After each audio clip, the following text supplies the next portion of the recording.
할렐루야. 네, 수요학당의 자리에 나오신 우리 훈광의 모든 성도님들을 환영하고 축복합니다. 우리 서로를 향해 이렇게 인사해 볼까요? 하나님께서 당신을 사랑하십니다. 하나님께서 당신을 사랑하십니다. 네. 네, 하나님의 나라를 열망하며 한 걸음 한 걸음 걸어가는 그 신앙의 여정에 하나님께서 동행하여 주실 줄로 믿습니다. 이번 수요학당의 주제는 그러한 여정의 종착점인 하나님의 나라입니다. 우리는 지금까지 하나님의 나라가 어떤 곳인지에 대해서 함께 나누었습니다. 그리고 지난 시간에는 마침내 이 땅에 오신 메시아 예수 그리스도에 대해서 나누었죠. 예수님께서는 구약에서 예견된 메시아로 이 땅에 임하셨지만 이 당시의 유대인들은 그런 예수님을 메시아로 받아들이지 않았다라고 했습니다. 그렇게 사람들에게 의심과 비난 또 박해를 받으며 십자가의 사역을 감당하신 예수님께서는 이사야서에 기록된 대로 고난받는 종의 사명을 감당하시게 된 것입니다. 왕으로서 이 세상에 오셔야 할 예수님께서 비천한 신분으로, 그것도 고난을 받으며 예언을 성취하신다라는 것은 그 당시의 유대인들에게는 결코 이해되지 않는 방식이었음은 틀림이 없습니다. 그러나 결국 자신의 몸을 통해 죄 그리고 죽음과의 싸움에서 승리하신 예수님을야말로 우리가 참된 메시아이심을 확실히 알 수 있는 것입니다. 여기까지 살펴보았을 때 우리들에게는 한 가지의 질문이 생겨나게 됩니다. 만약 예수 그리스도가 정말로 예견된 메시아였다면 하나님 나라가 이 예수님을 통해서 이 땅에 보여지게 되었을 것입니다. 하나님의 나라를 이 땅에 임하게 하는 것이 메시아의 사명이며, 그리고 그 사명을 예수님께서 확실히 감당하셨음을 성경이 확신하고 있기 때문에 우리는 이 예수님을 통해 펼쳐지게 된 하나님 나라를 살펴보아야 하는 것입니다. 과연 예수님께서는 어떻게 그 사명을 감당해내셨을까요? 그리고 그렇게 보여지게 된 하나님의 나라는 어떤 곳일까요? 예수님께서 그분의 메시아 사역을 감당하실 때, 시작하실 때 선포하신 말씀이 하나 있습니다. 하나님의 나라가 가까이 왔으니. 구약의 시대로부터 시작된 이 하나님의 나라 이야기는 이제 예수 그리스도의 선포와 함께 절정, 클라이막스에 다다르게 됩니다. 이제 예수 그리스도의 사역 속에서 하나님의 나라는 이 세상의 모습을 드러내게 됩니다. 우리가 함께 나누고 있는 이 도서 하나님의 나라의 저자 존 브라이트는 이에 대한 상징으로 예수님의 이적 사역을 설명하고 있습니다. 예수님께서는 자신의 사역 기간 동안 참으로 많은 이적을 행하셨습니다. 병을 고치는 일, 그리고 귀신을 내쫓는 일, 파도를 잠잠케 하고 물을 포도주로 변화시키는 일이 바로 그런 것들이었습니다. 그러나 자연 법칙에 순응하는 이성적인 인간의 눈으로 보았을 때 예수님의 이 이적들은 자연적인 인과관계로는 설명할 수 없는 것들이었습니다. 지금은 하나님의 품으로 돌아가신 제가 다녔던 대학교의 총장님으로 지내셨던 한 분의 이야기를 들려드리고자 합니다. 그분은 학교를 세우시기 전에 미 항공우주국, 그러니까 나사의 연구 직원이셨는데요. 이성적 지식이 극에 달하고 이제 모든 문제를 과학으로 해결하려고 노력하셨던 이 분이 처음 하나님을 믿게 되었을 때 가장 이해되지 않는 부분이 있었다고 합니다. 그것이 바로 포도주가 물로 변화되었던 가나안 혼인집에서의 그런 사건이었습니다.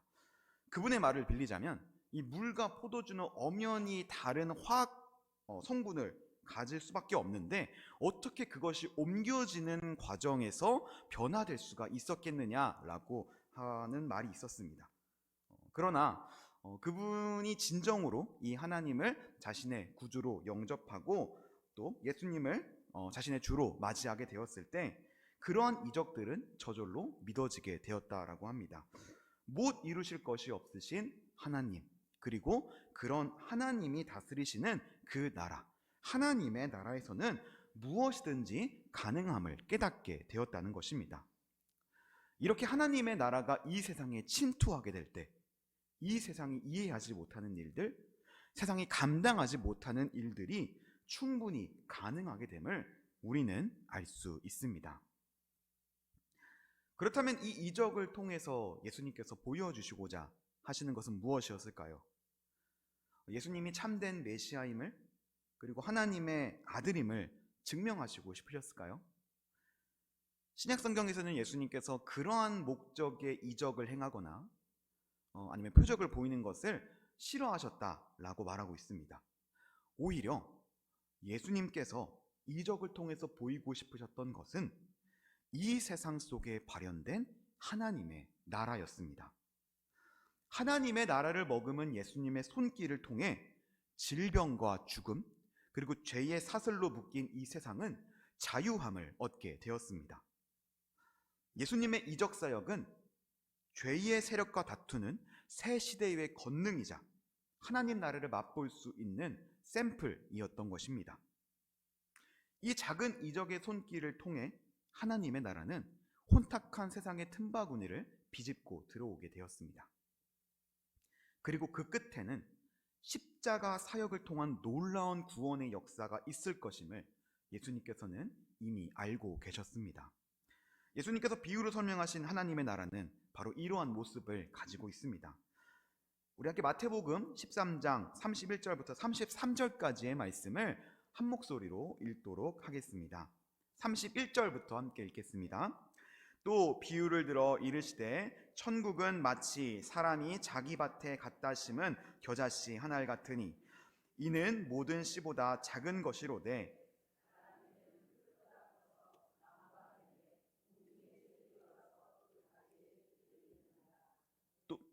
또 비유로 말씀하시되 천국은 마치 여자가 가루 서말 속에 갖다 넣어 전부 부풀게 한 누룩과 같으니라. 아멘. 한 덩이의 누룩은 부풀기 시작할 때 거대해집니다. 겨자씨는 심겨질 때에는 매우 작지만 자란 후에는 풀보다 커지게 됩니다. 이처럼 하나님 나라의 자그마한 시작은 거대한 승리를 향해 한 걸음 한 걸음 움직이기 시작한 것입니다. 이렇게 하나님의 나라는 세상 속으로 들어오게 되었습니다. 하지만 예수님께서는 홀로 그 하나님의 나라에 계신 것이 아니었습니다. 하나님의 나라의 백성으로서 그 나라를 섬기며 살아갈 이들을 부르시기 위해 예수님께서는 이 땅에 오신 것입니다. 그분은 사람들에게 보다 영적인 윤리를 가르치기 위해, 혹은 율법을 악용하는 자들을 공격하고 그 율법을 고치시기 위해 이 땅에 오신 것이 아닙니다. 그들을 하나님의 나라로 부르시기 위해 오신 이 예수님의 부르심은, 그 외침은 그 어느 것보다 다급한 것이었습니다. 하나님의 나라가 가까이 왔으니. 하나님의 나라는 값진 진주와 같아서 당장 내가 가진 모든 걸 팔아 그것을 사야 합니다. 만약 두 눈을 빼서 하나님의 나라에 들어갈 수만 있다면 그렇게 해야 하는 것입니다. 손에 쟁기를 잡고 뒤를 돌아볼 정도로, 아니면 우리가 그저 새 다짐으로 여기며 들어갈 만큼 그런 여유로운 곳이 아니라는 것입니다. 그러므로 그분의 부르심을 받은 모든 이들은 하나님의 나라에 예 하며 대답하는, 순종하는 신앙인의 모습을 보여야 하는 것입니다. 이렇게 순종하는 자들이 하나님 나라의 백성이며 참된 이스라엘 백성이라고 할 수 있습니다. 구약의 시대 이스라엘 민족은 언약으로 체결된 혈통적인 민족들이었습니다. 그리고 예수님 이전 신약의 시대 이스라엘 민족은 율법에 능통하며 그것을 지키고자 노력하는 사람들이었습니다.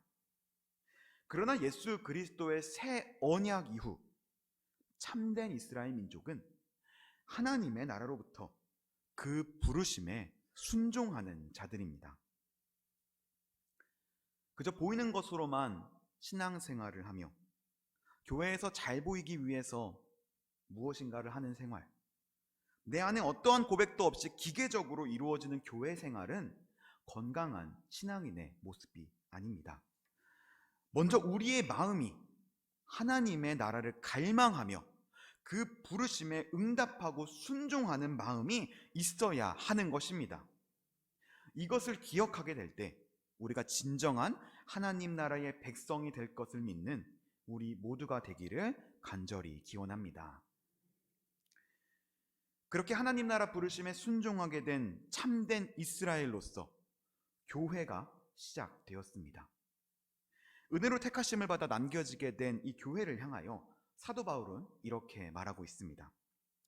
그러나 너희는 택하신 족속이요 왕같은 제사장들이요 거룩한 나라요 그의 소유가 된 백성이니. 교회는 그리스도 예수와 연합된 존재이자 그리스도 안에 있는 지체입니다. 또한 교회는 새 언약의 민족입니다. 구약의 시대 이스라엘 민족이 맺었던 하나님과의 그 언약은 그들의 우상 숭배적인 행위로 인해 끊어지게 되었습니다. 그러나 그것이 하나님의 목적과 그 나라를 완전히 좌절시킬 수는 없었습니다. 하나님의 나라에 순종하는 자들, 소망을 품고 모여든 교회, 참된 이스라엘 민족들을 일으키시고 그들과 새 언약을 맺으시고 계신 것입니다. 이 새 언약의 말씀은 구약의 예레미야서에서 가장 먼저 등장하게 됩니다. 함께 예레미야 31장 31절과 32절의 말씀을 읽도록 하겠습니다. 함께 읽겠습니다.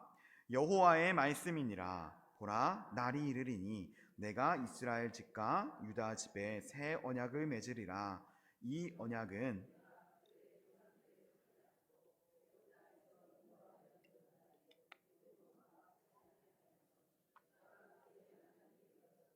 그들이 내 언약을 깨뜨렸음이라. 여호와의 말씀이니라. 아멘.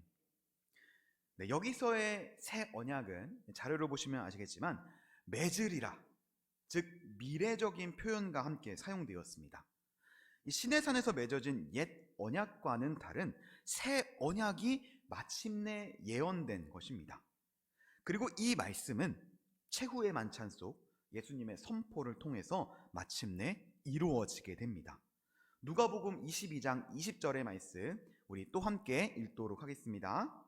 저녁 먹은 후에 잔도 그와 같이 하여 이르시되 이 잔은 내 피로 세우는 새 언약이니 곧 너희를 위하여 붓는 것이라. 아멘.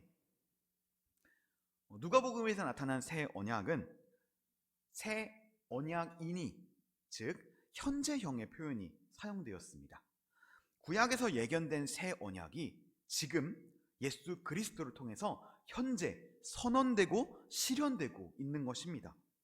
그러므로 최후의 만찬으로 불리는 그 식사의 자리는 언약의 만찬이었음을 우리는 알 수 있습니다. 12지파들이 연합하여 하나님과 언약의 관계를 맺었던 그 시내산처럼 12지파의 제자들이, 12명의 제자들이 예수님과 하나 되어 또 결속된다는 의미의 새 언약을 맺게 된다는 것입니다. 지금까지의 내용을 좀 정리를 해보자면 예수 그리스도는 이 땅의 남은 자들을 하나님의 나라로 부르시기 위해, 그리고 이 땅에 하나님의 나라를 이루시기 위해 오신 구약의 약속된 메시아이며, 하나님의 나라는 그렇게 이 땅에 현재적으로 임하고 있는 사실이다 정도가 되겠습니다. 예수 그리스도의 십자가 사역을 통해 죄와 죽음의 권세로부터 우리는 완전한 확실한 승리를 얻게 되었습니다. 악의 세력은 치명적인 타격을 입게 되었고 얼마간의 싸움이 남아있겠지만 소위 승리는 따놓은 당상이라는 것입니다. 십자가를 통해 언약의 옛 시대는 끝이 나고 새 언약의 새 시대가 도래하게 됩니다. 아담으로부터 시작된 죄와 죽음의 역사는 이제 구원과 생명의 역사가 되었습니다. 이 새 시대로부터 교회가 시작되었습니다. 오순절 성령님의 역사하심으로 종말의 때는 그 시작점을 지나게 되었고 이제 교회는 이 땅에 임하게 된 하나님의 나라를 기쁨으로 섬겨야 할 복된 사명을 감당하게 되었습니다. 이 초대교회로부터 시작된 이 복음 전파의 물결은 결코 패배할 리 없는 승리의 행진이며 결정적 승리를 거둔 이후에 마지막 소탕전이라고 할 수 있는 것이었습니다. 하나님의 나라는 이미 이 땅에 임하였습니다. 그리고 이곳에 있는 우리들 모두는 그 하나님 나라 복음의 증인으로서 이 세상에 보내심을 받았습니다. 우리는 두려움 없이 승리의 계가를 부르며 우리가 만난 하나님, 그리고 그분이 다스리시는 이 하나님의 나라를 기쁨으로 전해야 한다는 것입니다. 그러나 아이러니하게도 하나님의 나라는 아직 이 땅에 임하지 않았습니다. 전도사님, 아까는 하나님 나라가 이미 이 땅에 임했다고 하셨는데 왜 다른 말을 하십니까? 라고 이제 궁금해 하실지도 모르겠습니다. 우리는 예수 그리스도의 십자가에서의 승리를 확신하지만 인간의 시선으로 보았을 때 그것은 확실한 승리라고 할 수 없었습니다. 예수 그리스도의 부활과 성령님의 역사하심 이후로도 로마 제국의 권력은 흔들리지 않았으며 성경성 교회들은 여전히 이 로마의 지배로부터 박해받는 삶을 살아야 했습니다. 막강한 국가의 지배 아래 교회는 굴복할 수밖에 없었습니다. 교회의 세상적인 승리는 성경 그 어디에도 기록되어 있지 않았습니다. 그리고 그 어디에도 승리를 구가하는 교회의 모습을 찾아볼 수 없었습니다. 따라서 역설적이게도 교회는 승리했지만 승리하지 못한 삶을 살아가며 하나님의 나라는 이미 임했으나 아직 임하지 않았습니다. 죽음을 이긴 교회는 그러나 로마의 가이사를 이길 수 없었습니다. 눈으로 볼 수 있고 손으로 만질 수 있는 교회, 가시적인 교회는 결코 하나님의 나라와 같을 수 없었고 완전한 하나님의 나라를 이룰 수 없는 존재였다는 것입니다. 교회 안에도 유혹이 존재하며 온전히 알곡만이 자랄 수는 없기 때문입니다. 그렇다면 교회는 어떠한 모습을 추구해야 하겠습니까?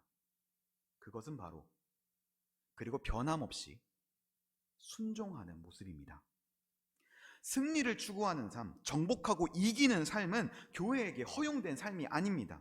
오히려 그리스도의 길을 따라 그의 잔을 마시고 그의 십자가를 지는 것, 마음의 허리를 단단히 동이고 언젠가 나서게 될 영원한 보좌에 대한 소망을 가지는 그러한 삶을 살아내야 하는 것입니다. 따라서 우리는 확실한 승리 속에 현존하는 하나님의 나라와 아직 오지 않는 하나님 나라를 모두 이해해야 할 것입니다. 그 두 하나님의 나라 사이에서 우리는, 교회는 어떻게 살아가야 하는 것일까요? 예수님의 부활과 성령님의 역사하심 이후 초대교회는 스스로가 마지막 때를 살아가고 있다고 확신했습니다. 그들은 현재 임한 십자가의 승리를 만끽하며 최종적으로 임하게 될 이 하나님 나라를 간절한 마음으로 기대하며 기다렸습니다. 그러나 그들은 그저 그 시간들을 그냥 하늘만 바라보거나 무의미하게 보내거나 하지 않았습니다. 오히려 그들은 각자의 자리에서 복음 전파를 통해 다가올 하나님의 나라를 기쁨으로 맞이할 준비를 하였습니다. 이 기쁨은 이 완전한 승리의 순간이 머지않아 자신들의 시대에 일어나게 될 것이라는 생각으로부터 비롯된 것이었습니다. 그러나 이러한 절실한 기대에도 불구하고 종말의 때는 초대 그리스도인들의 시대에 오지 않았을 뿐더러 지금까지도 지연되고 있습니다. 이제 교회는 처음 그들이 가졌던 긴장, 두 하나님 나라 사이의 때를 맞이하며 가졌던 그 긴장을 잃어버리게 되었습니다. 세상에는 여전히 악이 존재하며 교회에는 고통에 탄 신음만이 들려올 뿐입니다. 그런 의미에서 성경의 마지막 책이 요한계시록이라는 사실은 우리들에게 매우 큰 의미를 주고 있습니다. 요한계시록은 우리 지난번에도 다루었던 묵시문학 중에 하나로 이 은밀한 표현으로 미래의 일들을 암시하는 책입니다. 이 요한계시록에는 지면상의 문제로 전부 일일이 나열할 수 없을 정도로 정말로 많은 악의 세력들이 등장을 합니다. 이 절망적인 상황 가운데 요한계시록의 저자는 한 가지의 사실을 우리들에게 상기시키고 있습니다. 그것은 바로 확실한 종말의 때가 올 것이다 라는 것입니다. 악의 세력이 퍼부어지고 우리가 그리스도와 악의 길 중 하나를 선택해야만 하는 그런 날이 오게 된다는 것입니다. 그러나 우리는 이미 이 모든 전투가 예수 그리스도의 결정적인 승리로 끝났다는 것을 알고 있습니다. 그렇게 요한계시록에서의 환상이 끝이 남과 동시에 성경도 끝을 맺게 됩니다. 이 세상에서의 고난과 박해, 악의 세력을 뛰어넘어 아직 오지 않은 하나님 나라의 종말의 때를 바라보며 저자는 간절한 소망의 기도를 올리게 됩니다. 함께 오늘의 말씀 요한계시록 22장 21절과 22절의 말씀을 읽도록 하겠습니다.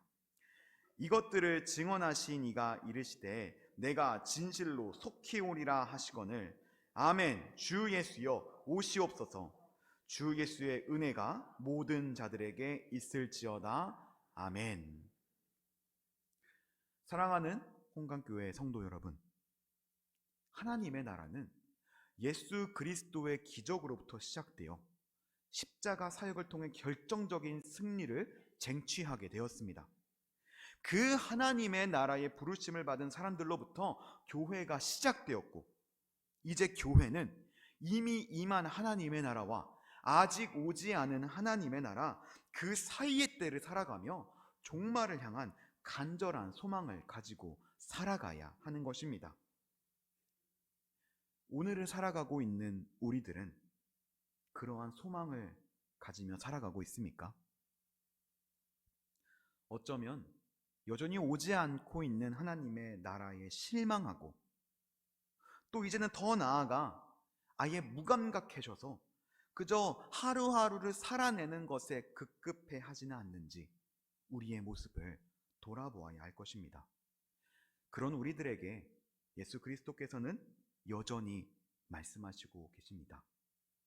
하나님의 나라가 가까이 왔으니.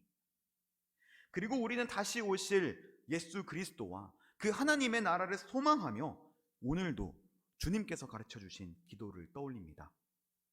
아버지의 나라가 오게 하시며. 오늘 말씀의 제목은 두 세계 사이입니다.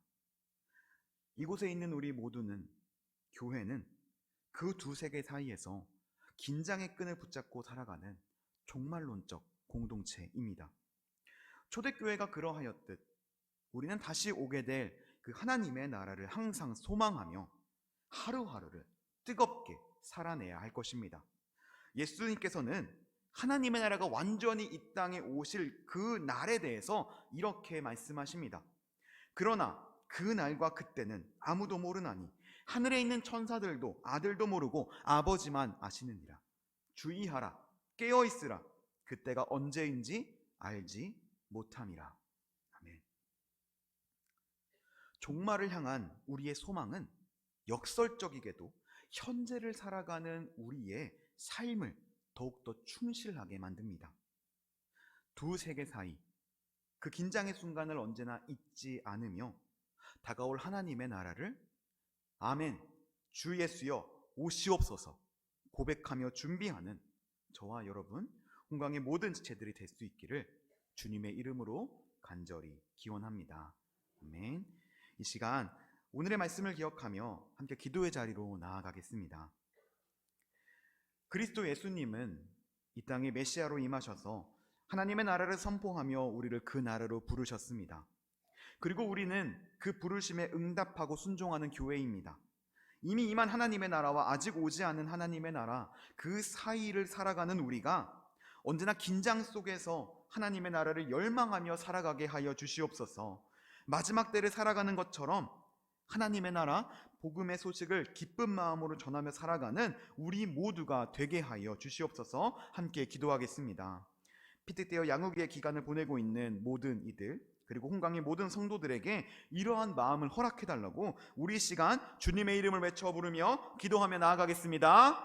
주여! 하나님 아버지 감사합니다. 우리 시간 수요기도의 자리로 모여서 함께 주님의 말씀을 배우게 하심을 감사합니다. 주님, 이 땅에 오셔서 하나님의 나라를 보여주신 그 예수님의 선포를 우리가 기억하며 나아가게 하여 주시옵소서. 주님, 이 세상에 이미 임한 하나님의 나라, 그러나 아직 오지 않는 하나님의 나라를 그 사이의 때를 살아가며 우리는 교회가 어떠한 역할을 감당해야 하는지 함께 나누었습니다. 주님, 우리가 받은 하나님의 역사, 그 사랑을 기억하며 그 기쁜 소식을 세상 사람들에게 나눌 수 있는 교회의 지체, 모든 그리스도인들이 되게 하여 주시옵소서. 그리하여 그 모든 가정들 가운데 주님께서 반드시 마침내 임하게 될 하나님의 나라를 소망하며 나아가는 우리 모두가 되기를 소망합니다. 피트되어 양육받는 모든 이들, 그리고 또 모든 홍강의 모든 성도들이 그 모든 순간을 기억하며 하나님의 나라를 또 부르심에 순종하게 하여 주시옵소서. 사랑의 하나님, 우리를 위하여 메시아 그리스도 예수를 보내주시고 그분을 통하여 하나님의 나라를 맛볼 수 있게 하심에 감사합니다. 결정적인 승리를 거두고 이제 마지막 때를 살아가는 우리가 하나님의 나라를 하루하루 기다리며 기쁘게 살아갈 수 있게 하여 주시옵소서. 두 세계 사이를 살아가는 우리의 마음에 언제나 초대교회의 마음이 있기를 원합니다. 우리와 동행하시고 우리를 지키시는 하나님의 통치를 소망하며 그 나라를 꿈꾸는 홍강의 모든 지체들이 되게 하여 주시옵소서. 우리의 모든 기도와 간구를 기쁘게 받으실 줄로 믿습니다. 감사합니다. 사랑합니다. 우리를 사랑하시는 예수 그리스도의 이름으로 간절히 기도드립니다. 아멘.